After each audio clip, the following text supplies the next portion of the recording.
Hi, this is doctor Gautami, pediatrician and neonatologist from Dhruva women and child hospital Isnapur. ఈరోజు మనం flu vaccine పిల్లల్లో ఎందుకు వేసుకోవాలనేది చూద్దాం.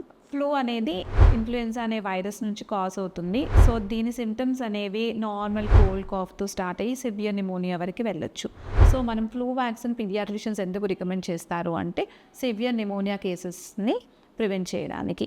సో ఫ్లూ వ్యాక్సిన్ అనేది అన్ని వ్యాక్సిన్స్ కాకుండా ఇయర్లీ ఎందుకు వేసుకుంటామో మీకు తెలుసా? ఎందుకంటే ఇన్ఫ్లుయెన్జా వైరస్ స్ట్రెయిన్స్ అనేవి మారుతూ ఉంటాయి ఎవ్రీ ఇయర్. సో అందుకని మనం యాన్యువల్గా వ్యాక్సినేషన్ ఇచ్చుకోవాలి.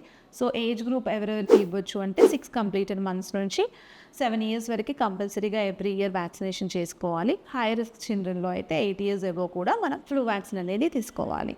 సో ఏ మంత్లో మనం ఫ్లూ వ్యాక్సిన్ తీసుకోవాలి ఇయర్లీ. సో ఫ్లూ సీజన్ అనేది జూలై నుంచి స్టార్ట్ అవుతుంది. సో మే ఆర్ జూన్ అనేది మంచి టైం ఫ్లూ వ్యాక్సిన్ తీసుకోవడానికి. అట్లీస్ట్ 2 weeks గ్యాప్ ఉండాలి మీరు తీసుకున్న ఫ్లూ వ్యాక్సిన్కి ఫ్లూ సీజన్ స్టార్ట్ అవ్వడానికి. Thank you.